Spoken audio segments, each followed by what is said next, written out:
The Can I Borrow Your Car podcast is dedicated to transforming how financial advisors and client-focused professionals grow their business through referrals.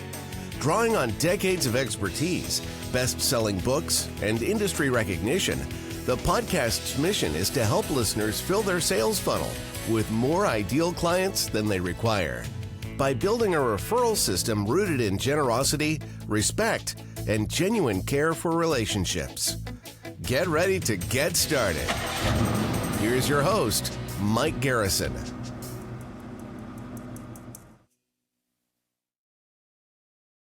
Hey everybody, this is Mike Garrison. Welcome to the Can I Borrow Your Car podcast. And today I've got a unique guest. And it's not just because he's really tall. I mean, really, but his kids are taller, but he's really tall. I could say honestly that you are the tallest former youth pastor I know. Oh, wow. Okay. Don't know a lot of youth pastors though. True. So this is my friend Tom Maxwell, and I mean friend Tom Maxwell. I've known Tom over 20 years. Yep. Right? Once you're over 20, you don't need to get too much more specific until it's 30. And it hasn't been 30. Gaining on it, though. Getting close. Gaining. So the roots of today's podcast happened over 22 years ago. Tom and I were talking before we started recording that he was the instigator of this entire fiasco. He conspired to help me and a bunch of other people from Lakeside Baptist Church go up to this conference, training that was done by SonLife. There it is, SonLife. Yeah. And 22 plus years later, Tom got not back in contact with me, but Tom reconnected on a more professional level because he's now, I don't know if back with SonLife's the right word, but he is back at SonLife.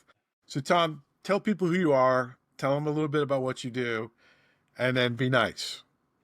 Okay, I'll have to work on that be nice part. But my name is, as he said, Tom Maxwell, and I have lived here in the Roanoke, Virginia area for the last 27 years. And 25 of those years were spent as the youth pastor, associate pastor, whatever role they needed me to serve at Lakeside Baptist Church. And that's where I met Mike. And during those 25 years, I was associated with an organization called SonLife. And SonLife is an organization that focuses on training and equipping leaders to go back to the disciple-making model that Jesus left us for building his church. And so that's what we use to build our youth ministry model and also use to move Lakeside more to a disciple-making model of ministry. And have been doing that alongside SonLife for many, many years. And back in March of this year, SonLife hired me and a guy named Brian to be co-presidents of the organization. So I've stepped from being just a volunteer with them to actually running the organization now. Awesome. So before we dive into that first conference, would it be fair to say that collaboration is a big part of your A, career, and B, what you're doing right now? Oh, absolutely huge. Because working alongside people is the way Jesus modeled to do ministry and to be successful in ministry and life. I mean, people are necessary. Yeah, 100%. You know, what can AI not do? People, right? And that's not all good or all bad. But but when you look at it, I'll never forget, we went to that conference and we got up there and we're going through this disciple-making process that SonLife does. And I remember being, as someone who was brought to faith through the workplace, not through a workplace ministry, but through a secular organization and referral groups, B&I specifically, I remember looking at this disciple-making process and saying to myself, hey, that's what I do at work. Like I remember feeling so empowered and so excited, and I'm a relatively excitable person anyways. I remember that not everyone, you shared this, but not everyone was struck with the massive business implications of this training. And I remember going, why aren't we teaching this the rest of the week? Why, because I was always struck, having been saved through business, I was never a Sunday Christian. In fact, Sunday's probably the hardest part for me. The organized religion part has always been the hardest collaboration for me. And so, long story short, you know, Tom and I've had multiple conversations over the decades about that. And then so exciting to reconnect. I mean, really just a couple of weeks ago, and kind of, I remember feeling like a puppy or something, but saying, hey, Tom, now that you're in charge of this, right? Is there any way that we can start exploring disciple making at work? Is there any way we can start exploring collaboration, which brought us to the podcast? So if anybody's still listening, right? Because, you know, the most offensive words in the world are Jesus Christ, right? Like how to make sure that at least half the people don't want to talk. If you're still listening, I want you to think about a couple of truths. Number one, name a more successful marketing campaign that's lasted longer and reached more people without technology, or today in spite of technology, right? And so why has it been so successful? The reason it's been so successful is it's about collaboration and disciple making. And I would argue that disciple making, and if you're looking at it from a secular standpoint, having referrals that are predictable, that scale, both require collaboration. And that collaboration has got to be done within a caring context, right? Not dictating, but collaboration. And so what I wanted to explore with Tom was a little bit how he's specifically using collaboration within what he's doing right now. I know, but you don't, right? And then I also want to start drawing some parallels. I do know that there are some Christian business owners and some non-Christian business owners that are deeply committed to relationship building, deeply committed to making, you know, an honorable and significant difference in people's lives. You will love this. So Tom, what's collaboration look like for you practically at SonLife? What are some examples? So for us, we've been around for 47 years, and in 47 years, we've been coming alongside youth ministries and parachurch organizations and just going, hey, let's take a look together at what Jesus did to build a model that took a message from a tiny little country in the Middle East and spread it and impacted the entire world. Now, you got the God factor in all of that too, but he established a model for ministry and for relationships that has impacted the world for years. And at SonLife, we constantly are coming alongside either youth ministries or ministries. We have launched a global arm of SonLife called Concentric. It's in 160 countries around the world, where all we're doing is coming alongside ministry leaders and going, hey, how can we help you be the best version of you that you can be while diving into the model and the ministry of Jesus?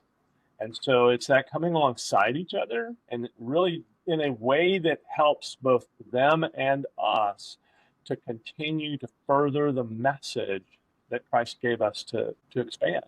And so it's a wonderful thing to walk alongside other people and be literally concerned about their success and a champion of their success, because it always comes back to help and benefit SonLife and what we're seeking to do in our ministry. Yeah, I love that, right? I'm just every time we talk about this, you know, my heart opens up, right? And I just think about the fact, if you're a business owner or salesperson and you're listening to this, I hope that you saw some of the parallels I did, right? So what Tom's talking about with SonLife, and Tom, you'll have a chance to fix anything I say in a second, right? But what Tom's talking about here is really about borrowing the car, this explicit awareness in how this organization approaches creating results, right? That they are coming alongside of a person or an organization that has a fleet of cars that represents a bunch of human beings. They've got a full garage, or their garage is growing, and that they're looking to understand what success looks like, right, within different contexts. Hopefully, eternal being one of those. But they're like, what does success look like for your organization? How can we help you do this? Like, if you can't see why I have Tom on this podcast, maybe Can I Borrow Your Car is not for you, right? Because that's it. Like, understanding that other people have current relationships with ideal clients, right, of yours. And those ideal clients aren't just present, right? We're looking at the future, and in some cases, we're looking at the past. And it's this net sum, this aggregate of the relationships that someone else possesses or is a steward of. And the number one secret is collaborating, is coming alongside, looking for what are they looking for. Did I capture it there? Yeah. For us, the terminology is understanding the product. What is it that we're trying to produce in our ministries? And we at SonLife, we're passionate about next generation. We look at those teenagers and we go, man, that is the future of our country. That's the current flow of our country and of our world, and we need to capture their hearts for Jesus. So how do we come alongside those who are impacting them and enable them to do that better? And so we want to lift that organization up. We want to lift that individual up so that we're all targeting and affecting the same product that we're trying to produce. Yeah, I mean, you've been in business before, so you understand this stuff. If we're looking to collaborate strictly from our own point of view to sell a product or a service and then be out of there or take those clients, right? If we're looking to do that, our collaboration A is going to be short in duration, right? And we'll never experience the real value of disciple making, which is the highest level of collaboration, where you're not only coming alongside to affect change externally within a relationship dynamic organization, but you're bringing a system of personal development to a certain extent. There's multiple benefits, right?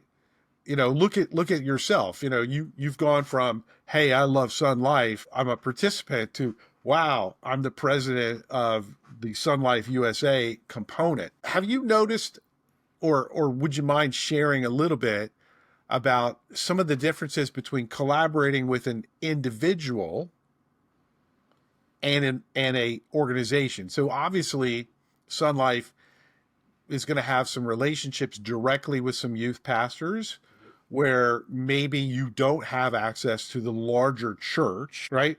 But you're also, because of who you are and what you've done in SonLife, you're also going to have some relationships with large institutions. Are there any differences in how you do it or in how they operate? Maybe you're doing the same thing, but maybe they receive it differently. Yeah, there's a big difference between us coming alongside a youth pastor in a small to medium sized church and helping him rethink, philosophy of ministry and how do I affect the greatest results and what we're trying to accomplish. We're working individually with that person. We can work with their skill sets, with their strengths and weaknesses. When you get into a larger church or a denomination, then we're looking to train trainers. We're looking to invest in those who then can take what we're teaching and invest it at the next level. So it's a tiered level of investment that we're going to come alongside people, because in the larger organizations, there's many more cogs and wheels that have to function in cohesion to be able to move the organization forward. And so our best effort is to work with the people that are going to work with the people that we would normally train in the smaller churches. And so there's a big difference of how we can invest, because one's way more structural, the other one's way more relational and individual. And I personally prefer the individual because I love Yeah. people. I was going to say, for those of you that don't speak church, he's really talking about politics and power, right? And not you're not doing it from a pejorative No. sense. It's just like we are called to be discerning, right? And so fundamentally, I don't think that it's more important to work with an individual or more important to work with a large organization. but being a safe driver has a different context. You're never going to be as intimate with a larger organization as you will with an individual person. So, for example, intimacy can sometimes bring challenges. Like when you work really closely, you can get distracted sometimes. Organizations can be sometimes a little challenging for people that, I'm trying to think of a nice way to say soul sucking, but but like you and I both been parts of organizations and had, varied experiences. Yep.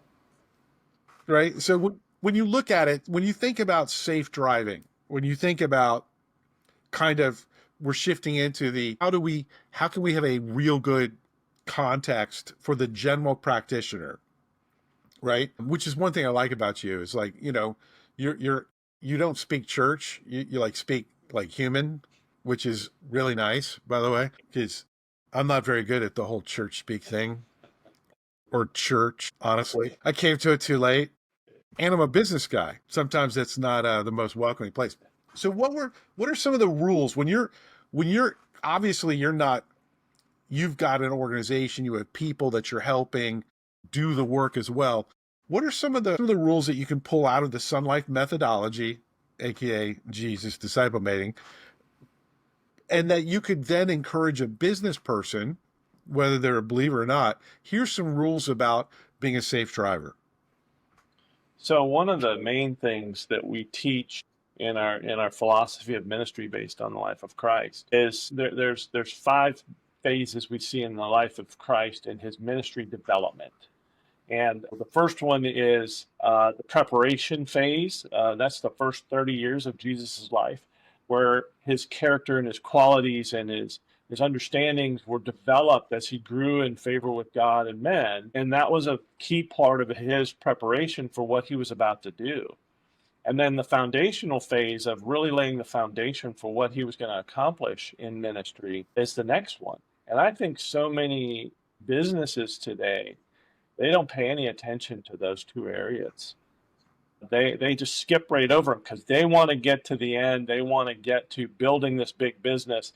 But when we forget the foundational stuff, we're not investing in the lives of people, we're not building their character, we're not building their competencies, then we bite ourselves in the tuchus on the way towards our trying to achieve our goal, because we don't have people in the right place that have the right, for lack of a better word, ethics and competencies to be able to accomplish the tasks we put before them. I was reading an article not too long ago that so many companies out there are really struggling because they keep promoting people to management positions that don't have the fundamental skills to be able to manage well. And we miss the people component. We're so busy trying to get to the end product that we forget that it's people that get us to the end product in a healthy way. 100%. So, people aren't a spreadsheet. Yeah. Right. People aren't a spreadsheet. Like, if you've read the Bible, you can see that there was some differences between people that hung out with Jesus. Like some different strengths and weaknesses. It still worked. And like to your point about that preparation and foundation, I find that, and I'm just going to give you a secular example. Like when you don't invest the time really, and I'm going to use disciple making because it's my podcast and I want to, like when you don't approach employee development like a disciple making process, you're doomed to come back to the relationship at the end, right? So if you don't build the relationship, if you don't build that employee, a couple big problems, and I want to get your feedback on them. So problem number 1 is, people aren't square pegs at best, right? They're 4 dimensions, right? You get spirit too, right? And if you're just looking at people as just pieces of a puzzle, you're missing out on innovation. You're missing out on unique things that your team could provide you as you're building the company that could result in amazing amazing opportunities or protection from amazing problems. And here's what I see. I see this all the time because a leader doesn't invest and doesn't have this culture of disciple making. They're not a level 5 leader, right? When you think about it from good to great, they're not because that's a disciple maker. They want everyone else to grow, right? All of a sudden, you've got this team of people that you've got tremendous sunk cost in. Lots and lots and lots of payroll cycles, lots and lots of investments in time, treasure, and materials, right? And all of a sudden you discover they're unhappy and you discover that they're unproductive and you're connected to them. And now you're going to try and be personal. Usually doesn't work. Sometimes it does. I'm not saying give up. I think you should always make an attempt, but it's going to get personal. If they're people, it's going to get personal. So you might as well prepare and build a foundation so that when they do rise, you're migrating them upwards on a path that they will be successful and happy in, which is really good from a risk mitigation strategy. Do you really want senior employees that are unhappy and unsuccessful? What could go wrong, Tom, in ministry, for example? Yeah. And, we've seen those news articles lately. Yeah, they're hard not to. A famous person on TV recently passed. It's just so interesting. So when you think about yourself, when you think about collaboration, and you're talking about a not-for-profit, I want to inspire some of the business people to think they got it rough. You ready? So Tom, how much do your programs cost? Our training is typically less than $50 a person, and our coaching is free. Right. So, when you're out there feeling sorry for yourself as a commission salesperson or a business owner, I want you to understand that all of Tom's people have to raise their own salary. Yep. Salary, expenses. Yeah. You name it. Yeah. And it still works, right? Yeah. And yeah, it still works. And so I'm proud to support him. I'm honored to support him. We thank you for that. Yeah. It's just there, as a business owner, there's not a lot of things that you can spend money on that make you really, really happy, right? You're one of those things, right? So I'm trying to think of a way. If you were going to describe disciple making to a business owner as an effective strategy, how would you start? I would probably begin with what is it that you're trying to produce? Because if you don't know the product you're trying to produce, you don't know the process that you need to go through to get there. And at SonLife, we focus on 4 main challenges that Jesus gave his disciples through the 3.5 years he spent with them. And each one has its own barriers for them to cross over to get into that. And businesses are the same way. If you don't know how you're going to produce employees that are going to produce a good product on the end of the spectrum, how are you going to get there? You're just throwing stuff at the wall and seeing if it sticks. And we see that in churches all the time. They go out there and they buy the latest church growth package for $10,000, and they do that for 2 years or more. And they do that for 2 years, and they go, wow, this didn't really give us the bump we were hoping for. And that's pretty much because they don't know what they're trying to produce. They don't know the product that they're after. They think what they're after is a bigger, better building ministry construct. And that's not what they're after, ultimately. And I see most business owners, ultimately that's what some of them are after, but that's not the commission they were given by the guy who created them and called them. But so I see a lot of businesses that don't know what they're trying to achieve, other than dollars. We need to achieve dollars. Well, that's great and should be a byproduct of what you're doing. But what are you ultimately trying to produce in your business? Man, that's so critical. and this is, by the way, this is normal. The only thing that's abnormal about this conversation is Tom and I aren't face to face and drinking coffee. So that is the one. And what was that? Fuddruckers. That was the thing. That was our constant for so long. We would meet at Fuddruckers. Miss that place. Right. Yeah, man. God, that was so great. Anyways, it was doomed in Roanoke. God knew it had to fail because I'd weigh 300 pounds right now if it didn't. So. Yeah. Well, I mean, and also, anyways, so like, but I'm thinking of two specific conversations about the power of clarity, right? And I think you can get to clarity a lot of different ways. But I had a really challenging but great conversation with an extraordinarily successful person who had no clarity about what was next. So they're unbelievably successful, such a hard worker, I only had an hour, right? But like a quality human being who it was really evident to me had kind of reached this place where they no longer were able to go beyond themselves, right? So like you think about natural man, they plateaued, and I'll never forget, he was like, well, I don't know if I want to sell my business. And I'm like, well, why do you have to sell your business? And it was like I messed up the record player, and he's like, well, everyone says you have to sell your business. I'm like, well, who owns it? This is second conversation, right? And he goes, well, I do. I go, well, then why do you have to sell it? And it started to change at that point. Cause I was like, like, what's the purpose? He goes, I don't know. And I go, with respect and great empathy, like how awful is it that you're worth more than $10 million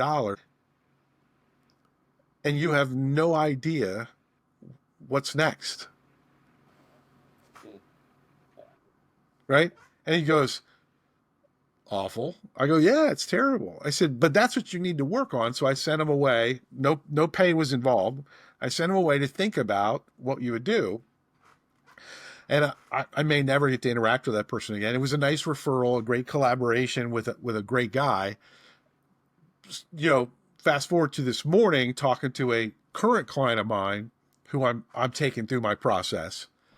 And we're doing something called the personal plan, right? Which is where while you're still taking advantage of cash flow from your business, right? Prior to the sale, you start defining what's next. And he's doing so great because he's really thinking about all these different things. He's a believer, so he's really thinking about all these different things. And today, because he'd been kind of binary in his approach, well, we have to sell it. You know what it is, disciple making, you can't tell them everything. And it's their journey, right? And today he's like, well, maybe like I sell part of the business and keep some of it. I was like, yes, I have been waiting for this conversation. Yes, you can. I said, the reason we're doing this personal planning thing is for you to connect with what's next. And it doesn't have to be anything. It just has to be something. Like, he's worked very hard. He's sacrificed a lot. He's done a lot of things to really help other people. And I told him, you've earned, he goes, this is really difficult. I go, yeah, but you earned this. And the payment wasn't just money and time. It was also this maturity where you get to a point where you've got options. And now we need to think about, what does it mean for my unique expression of humanity? What's it mean? Yeah, that's beautiful, because it really helps people focus on what's really of value to you. What's the ultimate goal in your life? When you reach the end of whatever it is. Yeah, you will exit. Oh yeah, you yes. will. Whether there's a strategy for it or not is but you will come to an end. And at the end of your life, when you look back, what did it matter? What difference did you make? And how did that impact you? You see so many people that are ultimately highly successful in the world's eyes that are absolutely miserable people because they don't know what they're striving after. They're striving after the win. Yeah. And there was a guy, a long time ago who was the king of a country, and had all wisdom and all, all wealth and I've everything heard of else. this Yeah, I guy. mean, he was the pinnacle of success in the world's eyes. And he got to the end and he said, "Man, it's just all vanity. What's it worth? There's nothing Okay. good." He read a He book. may have written one or two, yeah, yeah, Yeah. Okay. and very well quoted books today. So, I mean, but that's unfortunately, I see that's where so many people get to, and they look at their lives and they go, "Man, what did this matter? I did all Yeah. this, and what did it matter?" Because there's no clarity on who they are and why they've been put on this earth and what they're here to accomplish. And if you can help people think through that, even in later stages of life, that is so hugely valuable. I just wish they would Yeah. think through it earlier in life. If we catch them earlier, yeah, But that's really it SonLife's is, mission, without a right? doubt. Is have that conversation. It's like I was I was just kind of reflecting back to the client earlier this morning, and I said, "Hey, man, here's the deal, right? He's a financial advisor, great guy. Like I think you'll get to meet him at some point down the road." And I said, "Hey, man, like, is it okay for you to?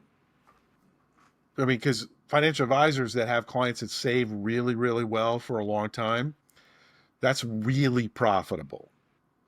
Like but distributions off the money is not as profitable, right? So I'm not discounting or I'm not demonizing. I love financial advisors, but like one of the things I told him because he was kind of coming to this realization. I said, "Hey, man, like, it, do you owe it to your clients that have passions and things that they really value, other than like expensive cars and stuff but like experiences and people, like, are you really serving your client if you and them have this fantasy that you get to pick what day they leave, right? Because my thing for business owners, and this is something you and I will be collaborating on, my thing for business owners is how do we bring joy and significance right now?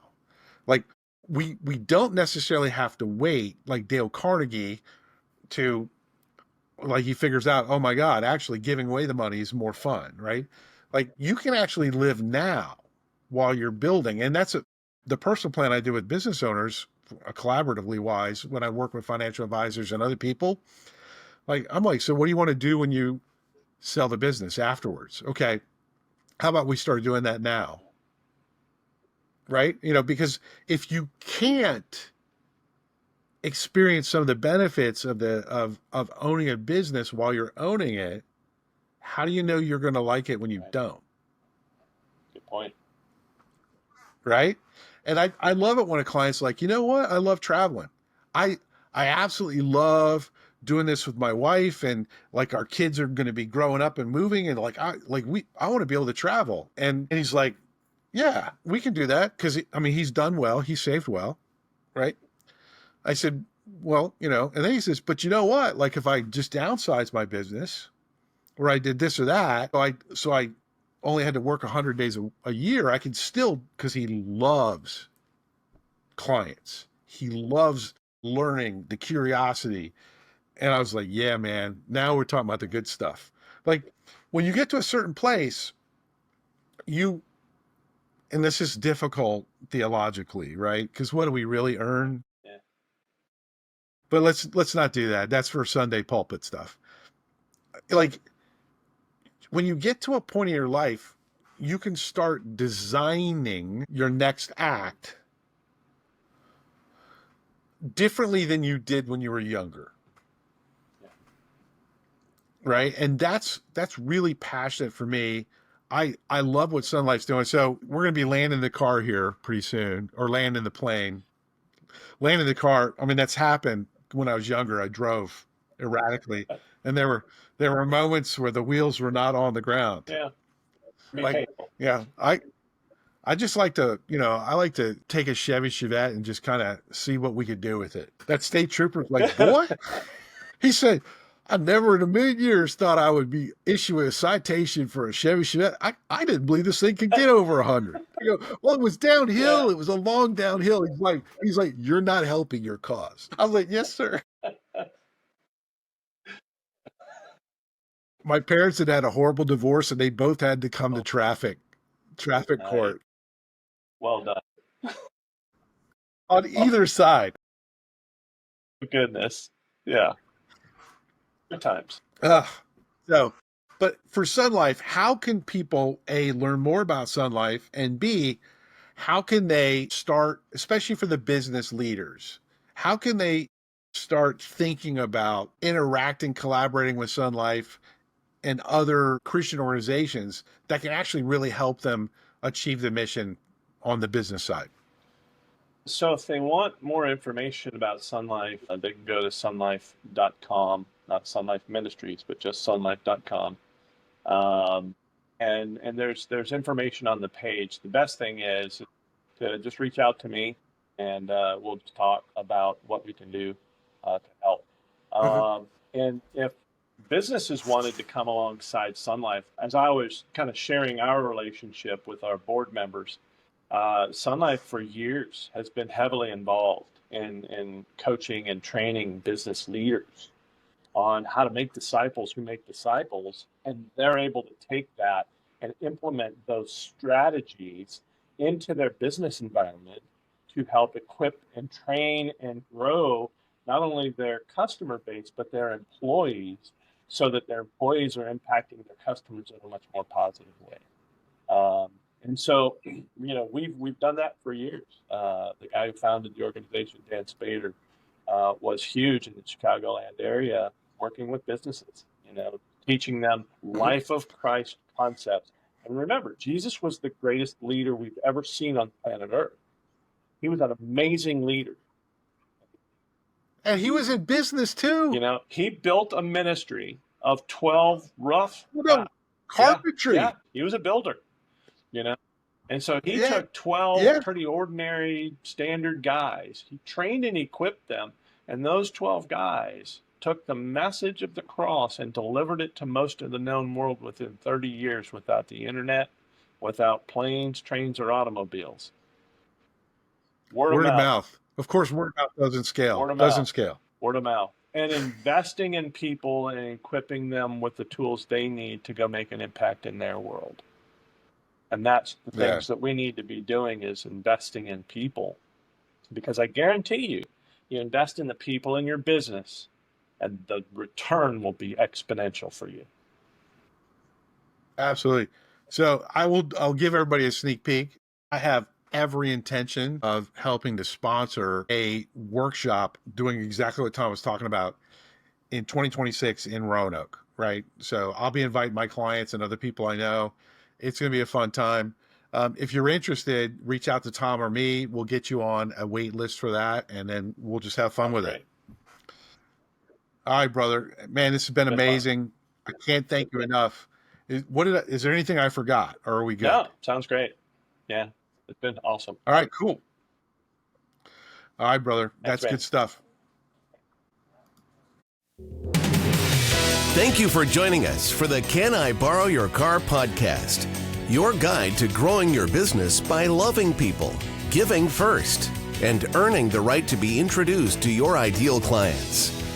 Visit caniborrowyourcar.com for more information and connect with Mike on LinkedIn. All links are included in the episode description. Until next time, be a safe driver.